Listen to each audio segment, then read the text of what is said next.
Hi, everyone. Say me if you are not listening okay in the Zoom. So I am Martín de Los Ríos, and I will talk about a work that came out last week in the archive.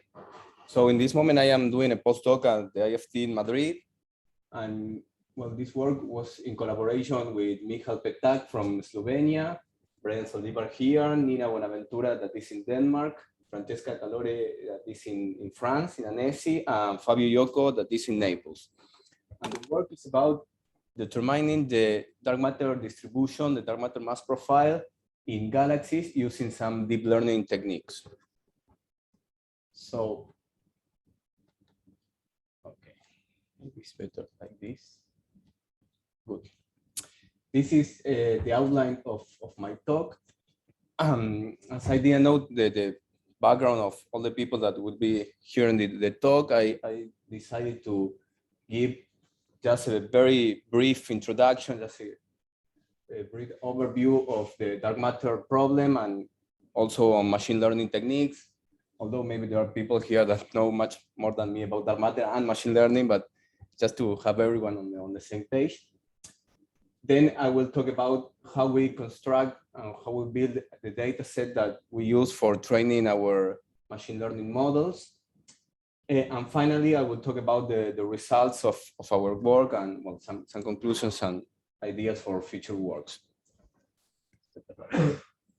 So starting with the very brief overview of the dark matter problem. So the current picture of the universe says that the universe, our universe is composed by almost 70% of some source of dark energy that, but we don't know the exact nature of this dark energy, but it's the responsible of the accelerated expansion of the universe. Then we have approximately 25% of some source of dark matter that again, we know some of the properties of this matter component, but know its true underlying nature. And then all the stars in galaxies, all the cold gas, hot gas in galaxies, in galaxy cluster, also the intermediate gas, all these ordinary matter that we mostly fully understand only compose 5% of the total density budget of our current universe. And so there are several independent evidences of this picture of the universe. So I will just recap some of them. And there are evidence also in very different scales. So starting with the larger scales, this is, I'm showing this, the power spectra of the cosmic microwave background.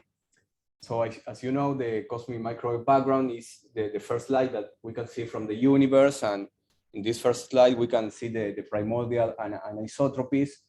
And here I'm showing the power spectra of these primordial anisotropies.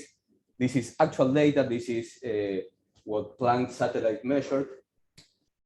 And here in the left plot, in this animation, we are seeing some theoretical models for this power spectra. So these theoretical models are obtained solving the Boltzmann-Einstein equations. And here you can see how these theoretical models vary if we vary the matter density of the universe. So of course, there are other parameters that are involved in these calculations. I am showing just the matter density here, but the basic idea is that we can fit these theoretical models to the real data, and in that way we can estimate the cosmological parameters, and in particular here I will focus more on the matter density of the universe.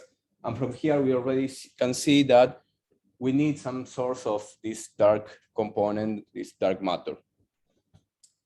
So moving to the galaxy cluster scales, here I am showing just one example of one particular cluster that I think is one of the most famous galaxy cluster, the Bullet cluster. But there are a lot of examples of different galaxy clusters in which you can again find evidence of the dark matter. But here the bullet cluster, well, I am showing here is an optical image. Then in this like violet thing, we can see the weak lensing reconstruction of this cluster. So here we are seeing the mass of the cluster, of the galaxy cluster. And then in this red, pink dots, we can see the gas emission, the X-ray emission from the hot gas of the galaxy cluster. And what we can see is that the mass of the cluster, so there is an offset between the X-ray emission and the mass of the cluster. And also there is an offset between the X-ray emission, so the gas, and the galaxies of the cluster. So how can we explain this kind of feature, this offset? So the idea is that, in fact, these are two clusters that are colliding. So as the dark matter is collisionless and the galaxies are also collisionless, when they collide, they just pass through each other. So they will be in these external regions, but the gas has collisions, it will remain behind, and so it will form this offset.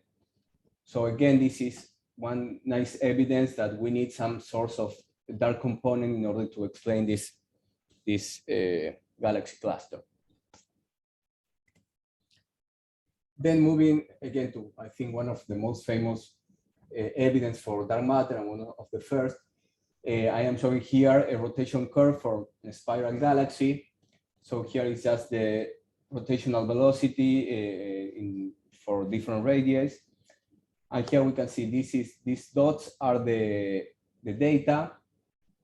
And here in dashed line, we can see the rotation curve that we should observe if all the mass of the galaxy is the one that from the disk. In dot is the rotation curve that we should observe if all the mass came from the gas that we observe on the galaxy.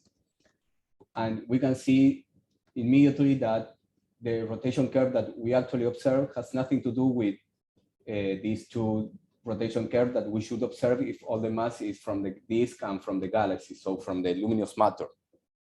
So here we already can see that we need some sort of a halo of a dark matter in order to explain and to support the dynamics of this kind of galaxy. Again, here I am showing just one particular example of a spiral galaxy, but there are several galaxies that in which similar analysis you will obtain similar results.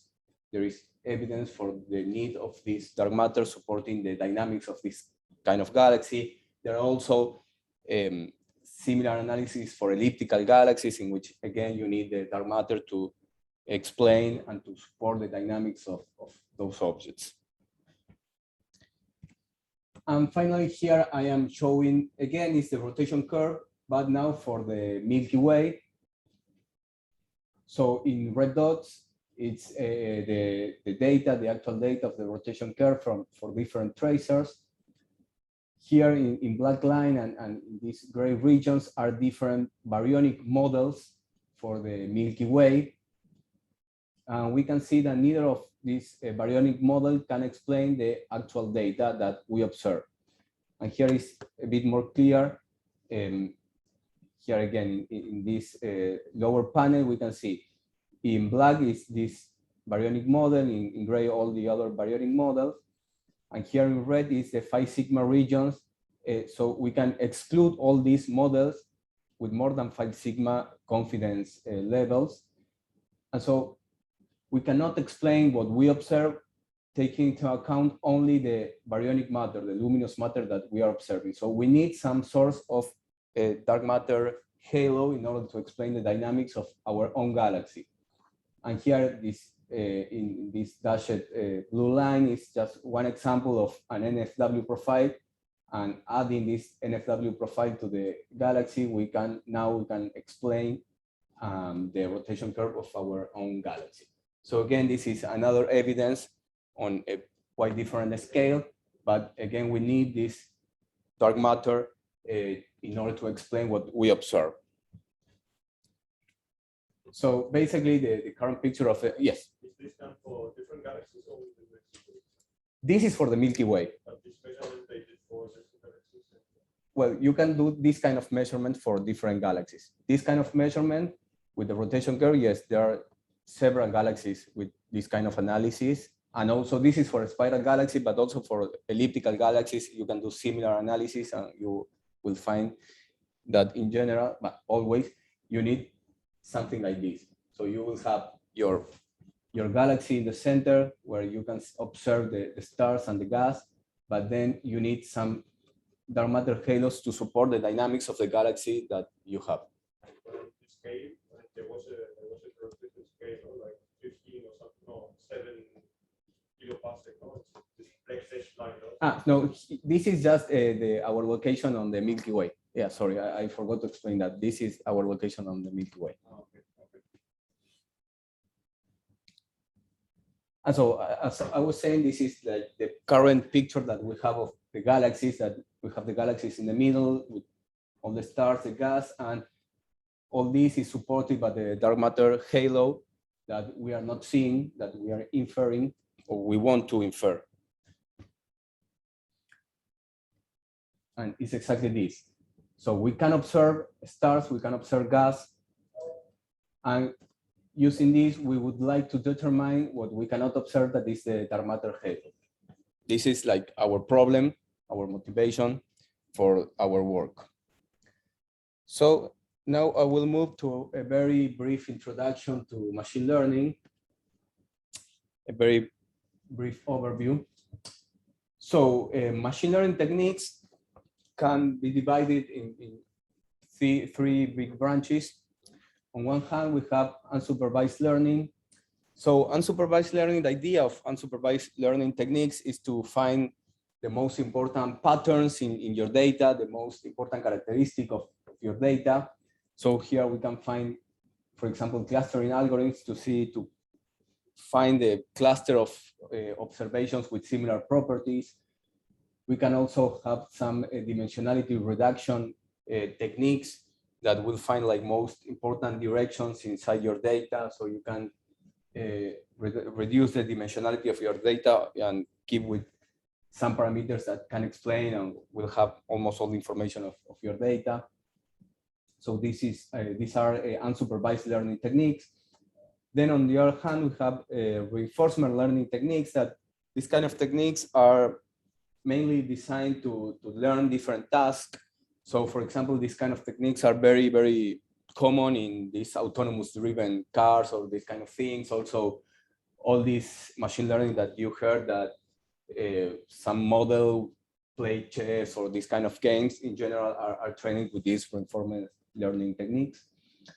And finally, we have supervised learning techniques that I will focus, and we will work with supervised learning techniques in our work.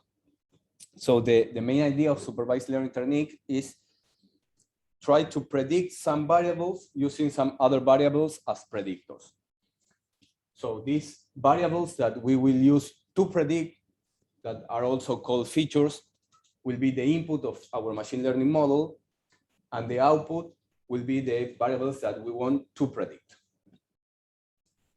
So taking into account the characteristic of the output variables, we can divide supervised learning techniques in classification and in regression. So classification are problems in which what we want to predict are just categories, different classes for our data. And regression is a problem where we want to predict some continuous number, some real number, or can be more complex objects also. So as I said, we will work with supervised learning techniques, so we will focus a bit more on these kind of techniques. So the important thing for supervised learning techniques is that first, you need a data set where you must know everything. So what does it mean? It means that we need a data set in which we must know the input variables, so the features, so these variables that we will use to predict, but we also must know the output variables, the variables that we want to predict. So we must know everything. That's why the name supervised learning, because we know everything, the first one. Then with this data set, we will divide this data set in 3 completely independent sets: a training set, a validation set, and a testing set. So the important thing here is that these 3 sets must be completely mutually independent. So the observations that are on one set cannot be on other set. Then, using only the training set, we will train our machine learning model, and then we can apply this machine learning model to the validation set. So here there is a kind of loop that I put validations as name. And the idea of this part is that you will train different machine learning models. You will vary also some hyperparameters that I will talk a bit later. What are these hyperparameters? You can try different architectures that I will also talk what is an architecture in machine learning models. But the basic idea is that you will train a lot of different models here. You will measure the performance of all these models using the validation set, because once you train your model, you can apply your trained model to the validation set, so you will have the predictions. But as the validation set came from this data set that in which we know everything, we can compare the predictions with the true values of these variables, so we can measure the performance of the model.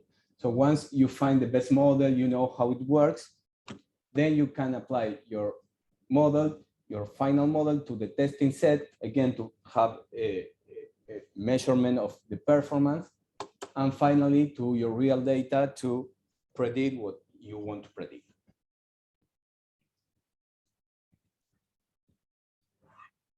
Perfect. So now I will talk about, very brief, about just one slide about neural networks. That is the kind of machine learning model that we use in our work. So neural networks here, each circle corresponds to a node, so a neuron, and each line corresponds to a connection between different neurons.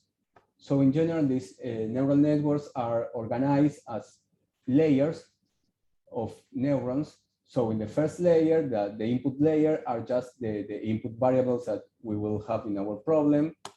The output layer are just the output variables that we will have in our problems. And in the middle, we have a lot of hidden layers. That is where all the magic will happen. And so first, I said that we have these hyperparameters that we have to choose. These are parameters that we have to choose by hand, that we have to put on our problem. And here, for example, we can vary the number of hidden layers, the number of neurons on each layer. And also here we have this F is the activation function. It seems like a Facebook logo. I didn't want to do that. So each neuron will have an activation function. And then each line will correspond to a connection, I was saying, to a connection between different neurons. And each connection will be weighted by some parameters. And these are the parameters that we will tune during the training of our model. So at the end, the input of the activation function will be a weighted sum of the output of the previous layer. So you can see here that there is a connection here, will be weighted by this number. There is a connection here, is weighted by this number.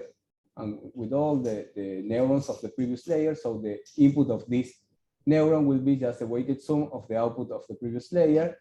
And the output of this neuron will be just a number. And again, this number will be connected. Here will be another weight.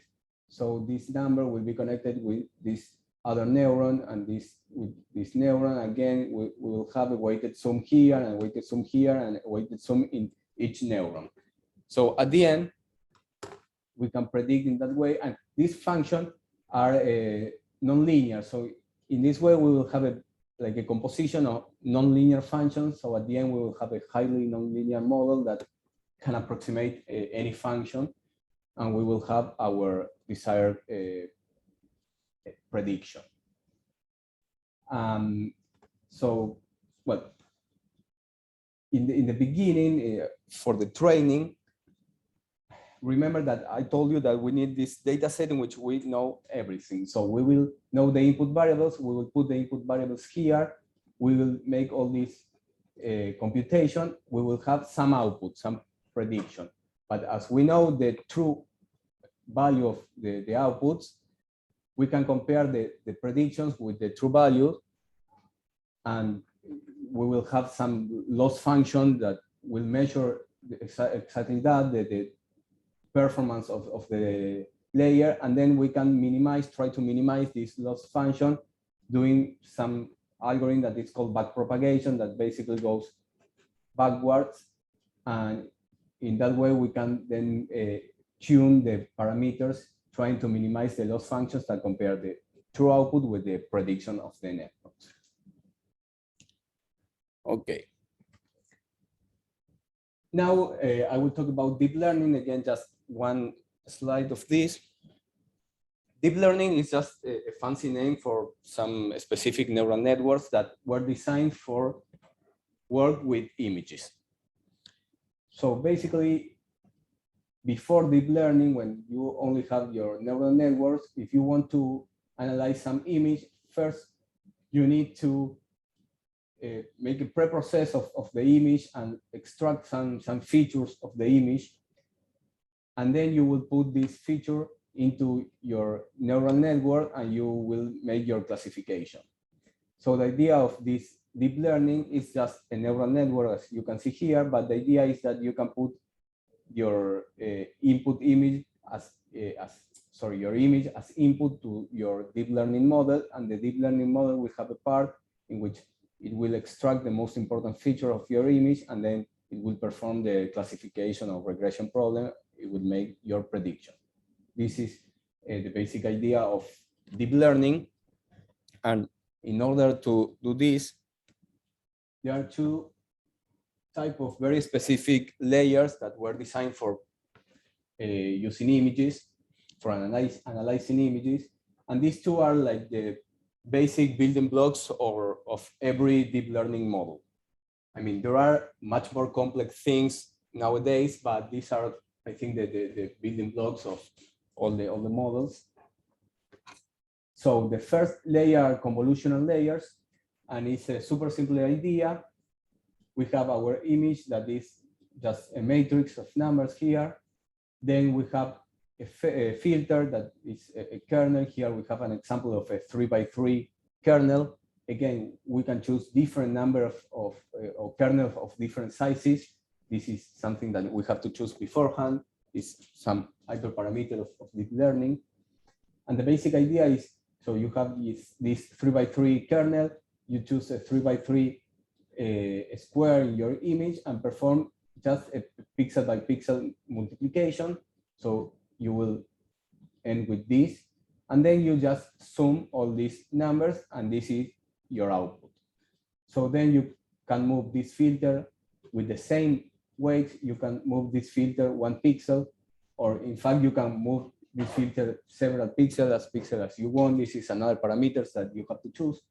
But then you move just 1 pixel, for example, you will have to choose another square 3x3, make the same multiplication, the same sum, and you will have another output.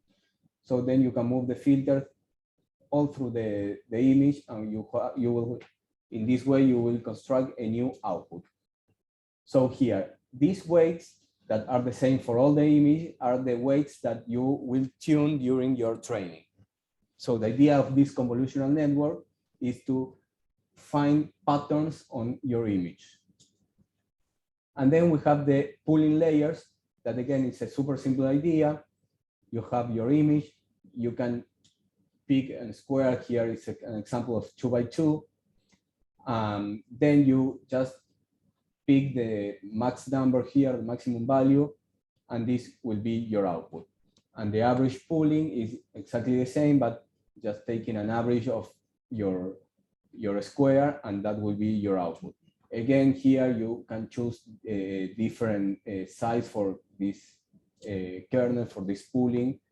These, again, are some hyperparameters that you have to vary. You can vary and to choose the better architecture and the better hyperparameters for your problem. So using these two layers, you can build very complex deep learning models. Yes. This is the input or is it calculated by So no, the filter, the weights here on the filter are exactly the weights that you are tuning during the training. So you put a random number there? yes, you start with a random number and then you will train it with the, so these weights are exactly these weights. But the only thing is that in this kernel, they are organized in some pattern that is the filter, and the same weights will be for all the images, for all the images. And the dimension of this filter matrix, will you choose this? Or this is Yes, you have to choose it. These are some hyperparameters that you have to choose it beforehand, and you can vary that in order to see if you increase the filter, it's better or not. This is something that you have to choose. So coming back to our problem, I told you that we have what we can observe that are stars and gas, and using this, we would like to determine what we cannot observe, that is the dark matter halo of the galaxies. So this is a perfect problem for deep learning. But now, as I told you, in order to train supervised learning models, we need a data set in which we must know everything. So here we must know the input variables that will be something related with the stars, with the gas, something related with which can be observed, and the output variable which must know the true underlying dark matter halo. So in order to build this data set, so here again, it's just a schematic of the problem. And as I was saying, in order to build our data set, we use the TNG 100 simulation. This is a cosmological hydrodynamical simulation. So in this cosmological simulation, we have several galaxies, a lot of galaxies, in which we know the gas particles, we know the stars particles because it's a hydrodynamical simulation, but we also know the true dark matter profile for each galaxy. So using this simulation and some code that I will explain in the following slide, we can build the photometry of the galaxies. We can build the interferometer, the spectroscopic of the galaxy that is related with the emission of the gas, the H1 emission of the gas. This will be the input of our machine learning model that you can see here. And then we also we also have the true dark matter mass profile of each galaxy that will be the output of our machine learning here. So how we build this? This is just some properties of the hydrodynamical simulation, just to have in mind. This hydrodynamical simulation have a Planck cosmology, more than 100 megaparsec per side, more than 1800 cube dark matter particles and hydrodynamical cells. So this is just the dark matter resolution, the baryonic resolution, and they follow the evolution of all these particles through 136 snapshot from this redshift to redshift 0. And so in this quite big cosmological hydrodynamical simulation, we have a lot of galaxies, and from all these galaxies, we put some cuts and we choose some subset of all these galaxies. Basically, we are working with galaxies at redshift 0. We put a cut on the stellar mass from 10 to 10 to 12 solar masses, a cut on the star formation rate. We also choose the galaxies that are central galaxies and thus that have a cosmological origin and correspond to this flag on the illustrious simulation. So with all these galaxies that we have in our simulation, this is a 3D information that we have in this moment. Now we have to compute how we will see these galaxies if we are seeing with some instrument. So that's where we use this skirt code. So basically, from the simulation, we have all the dark matter particles, all the star particles, and all the gas particles. In this 3D information, the position and the velocities of all these particles, and some other properties also. So for each star particles, we put a spectral energy distribution to each of these star particles. So this says how it would emit light. Then using this skewed code, that is a relative transfer code that emulates exactly this, how each star emits light, and then all they made all the computation of all the ray tracing of the light until you observe it with some instrument. And this code is super interesting because you have this code takes into account all the dust absorption and ray emission. And so you have this spectral energy distribution, you have the ray tracing of all your light, you put the properties of your instrument also, and you also have to choose, for example, the distance to the galaxy and everything. So in this way, you really are computing how you will observe this simulated galaxy. So with this code, we build the photometry of all our simulated galaxies. And this is just an example of 2 random galaxies that I picked. And this is the slow and U band, G band, and R band, how you will see these galaxies computed by the skewed code. Then again, using the same information, 3D information of all these galaxies, now we have to compute how we will see this galaxy, the gas emission of these galaxies. So this is H1 emission. And in order to do that, we use the Martini Code that, again, is quite similar to the skewed code, but now for the gas emission.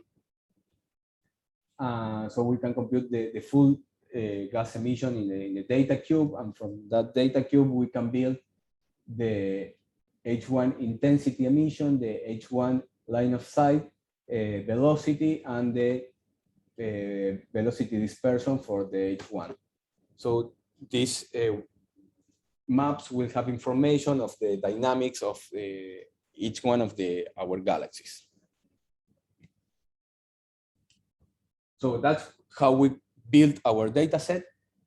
Then, as I told you, you have to pick some architecture, some hyperparameters for your deep learning model, for your convolutional networks. Here I am showing just one of the several architectures that we try. We vary all these hyperparameters a lot. Here I just put in one example of one architecture that we use. As you can see here, we have these convolutional layers. These are the kernels, the size of the kernels. This stride is how you will move through your image with the kernel. The ReLU is the activation function that we use. Then we have the max pooling. This is the size of the pooling. Then we have dropout and batch normalizations that I do not speak about this thing, but these are just 2 techniques that we use in order to regularize our networks. It's just to have some better performance, are quite simple techniques that I will not explain, but you can ask me later if you want. So this is just a typical architecture that we use. So in this part, we have all the convolutions, and pooling is the part where you extract the features. And then here you have these dense layers that are layers that all the networks are, all the neurons of one layer are connected with all the neurons of the following layer. So this part is a traditional neural network.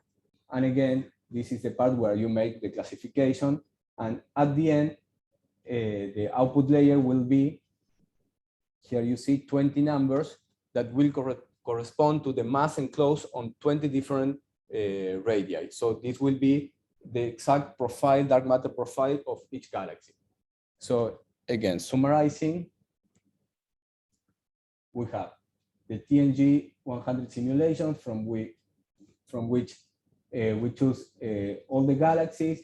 For each galaxy, we compute the photometry maps, the H1 emission maps. This will be the input of our deep learning. And also for each galaxy, we compute the dark matter profile, and this will be the output of our convolutional networks. So using what we observe, that is photometry spectroscopic of each galaxy, we can infer what we are not observing, that is the dark matter profile.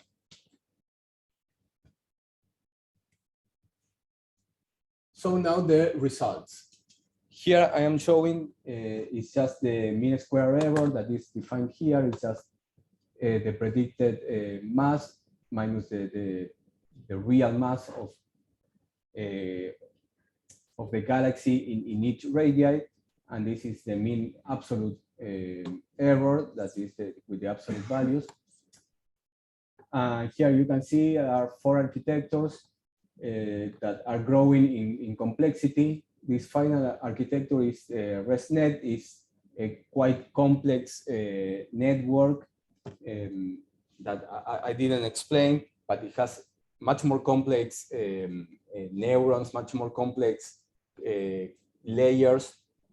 It's a quite complex network that is was a winning of some contest. Anyway, so here I'm showing the results for all these different architectures. You can see that all the networks have almost the same performance. Only at the quite big radii is that where the ResNet, the most complex architectures, have a better performance. But in general, the networks have a quite good performance. In particular, in the intermediate regions, we have a quite good performance for all the networks. Here you can see exactly the same results.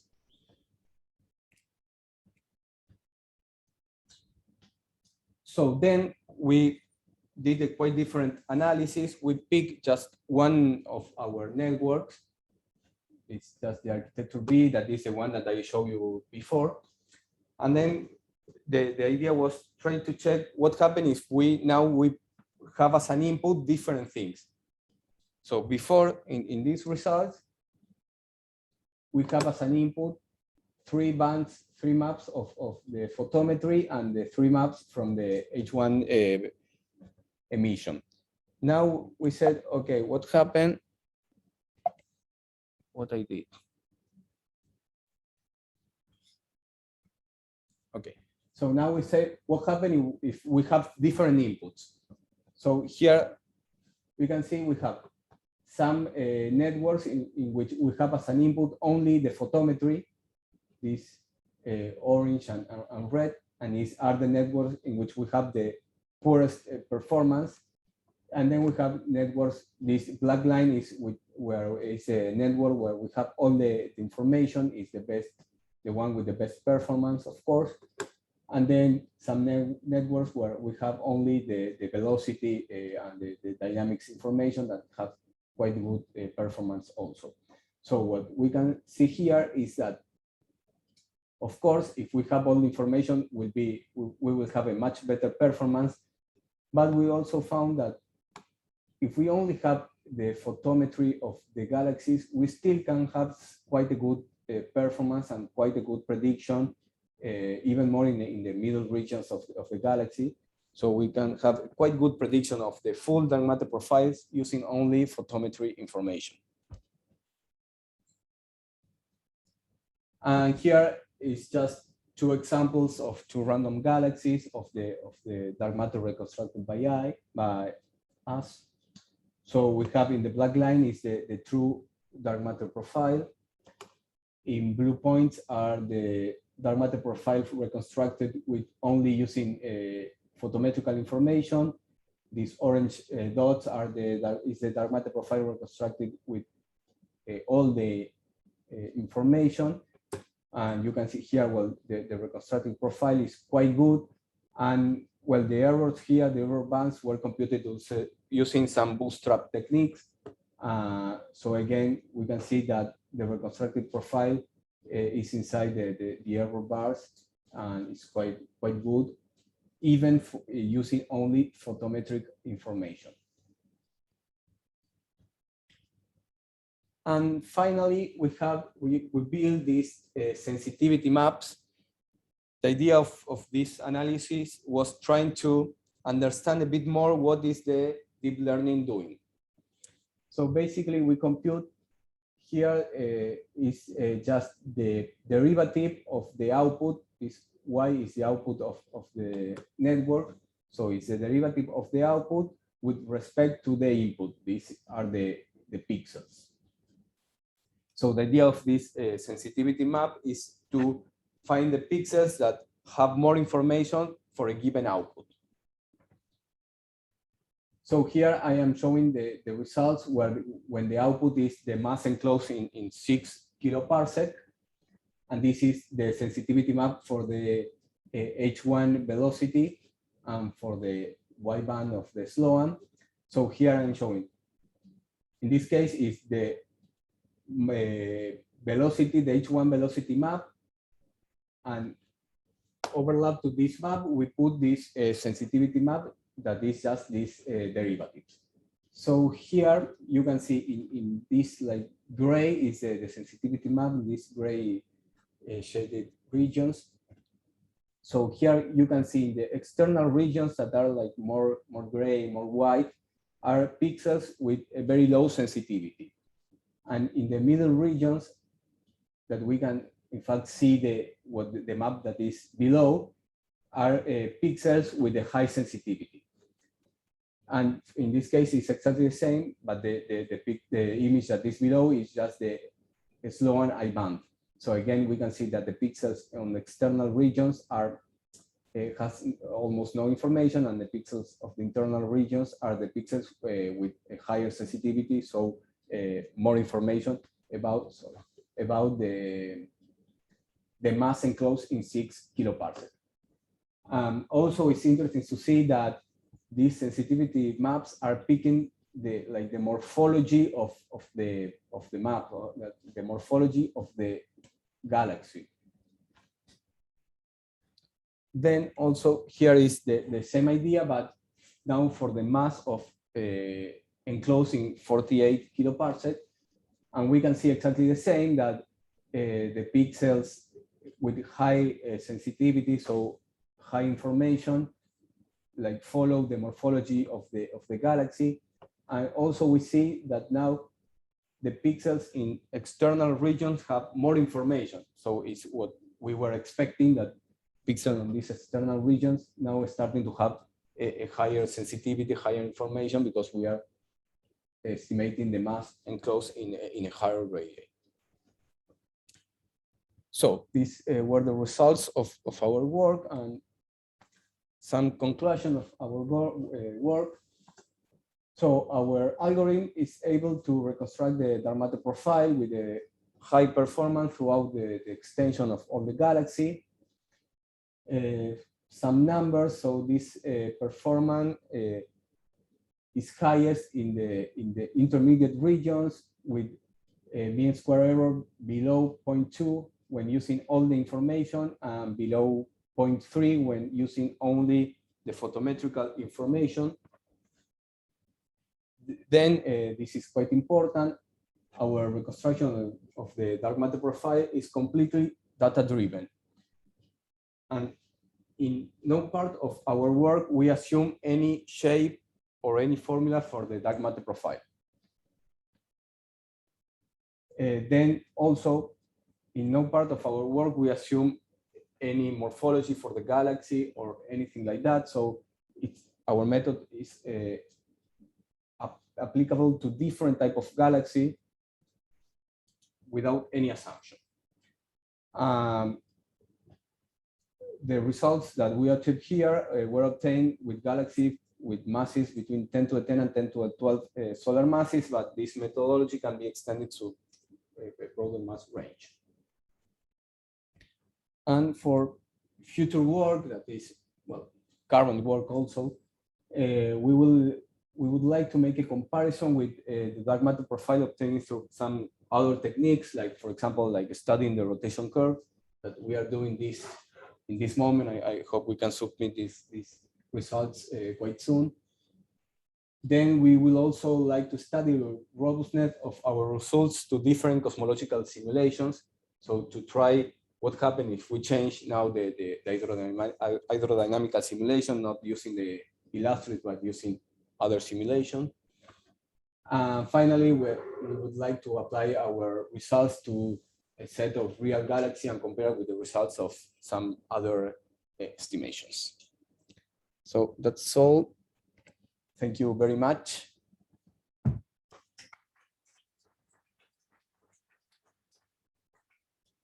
Martin. Is there any question either here or at Zoom? I don't know what Zoom.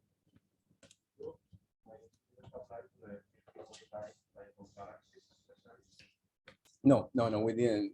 This is for external galaxies, indeed, not for the Milky Way.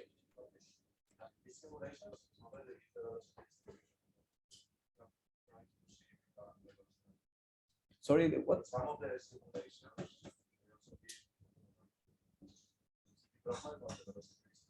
Okay.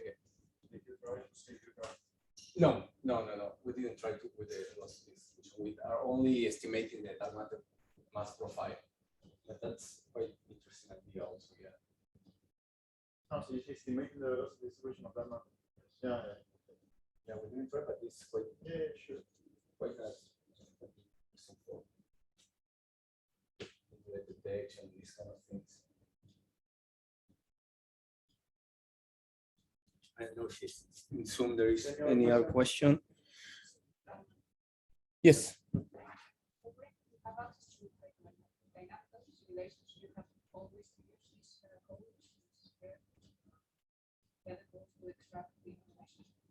No. So the skill code is completely independent from the simulation. So the skill code is a code that just pick the stars particles and the gas particles. And from that, you put, with the skill code, you put this spectral energy distribution and you estimate how these particles emit light. And then you make all the propagation, the ray light propagation. This is what a skill code does. But in order to have these star particles and hydrodynamical particles, you need like some sort of simulation. But it's completely independent. You can use different simulations with the skill code and also with the Martini Code. These are best. I think there is a question. Veronica? Yeah, hi. I couldn't hear the questions before, so I hope I'm not repeating a question, but so you were saying that you obtained this distribution without any assumptions, and I guess now what you are doing is actually checking how it compares with the usual distribution assumptions, right? What, like how people do use different models for the dark matter distribution, and I guess what it will be interesting to me at least is to see whether it gets very close to the usual assumptions, maybe provided that you modify a bit the functional form, maybe for some distances. I was just wondering whether this is the kind of a study you are doing, not that you get something that is independent, not independent, but you haven't assumed anything about the distribution, then you are going to actually get a functional form and compare it with the traditional, let's say, assumptions. Yes. Well, indeed, this is what we are doing in this moment. We are like analyzing all these simulated data with a more traditional method, like the rotation curve, for example. So we are estimating the dark matter profiles with these methods, different dark matter models. We will compare these results with our results that are completely model independent. I'm asking because usually, I don't know, when you do this kind of studies, you try a couple of different assumptions for the functional form, no? Of the distribution. And they tend to have depending on the region you're looking at, they might be different, quite different, no? So I was wondering if your analysis would precisely lead to understand how you can go from one to another, where exactly to use this kind of like at the end, it's very useful to have a functional form for this distribution. Yes, indeed, indeed. Well- Yes, as I told you, yes, we will make this comparison with different assumptions in this moment. We are doing this in this moment. Okay, cool.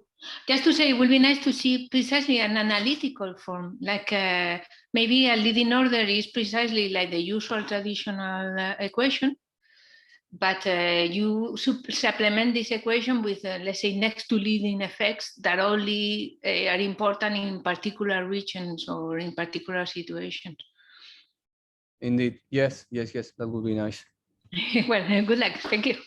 Thank you. Yeah, something on these lines is that, I mean, as far as I understand, our motivation is also the fact that when you compute rotation curves, so there are many assumptions that you typically do, and maybe some galaxies, they don't fulfill this assumption in a reasonable way, so they may not be very elliptical or something. So the motivation for this is to have something independent on these assumptions, and for some galaxies, if I am correct, those are actually not that good assumptions. No? Yes, when you get the number of Franken-White, all the things that you assume along the way, for some galaxies, this is not that good. Exactly. Yes. And yes, indeed. This is where these things may pay off. See, I agree, but I guess my point was, yes, that's good to use something that is better than FRW or this modeling, but it would be nice to precisely get a bit of insight into when it works, why, will be the functional form that approximately substitute these ones, because that kind of a more analytical understanding would be nice. Yes, indeed. Yeah, it's a good advice. Okay. Thanks. Any other question? Okay, if not, let's thank Martin again. Thank you. Thank you.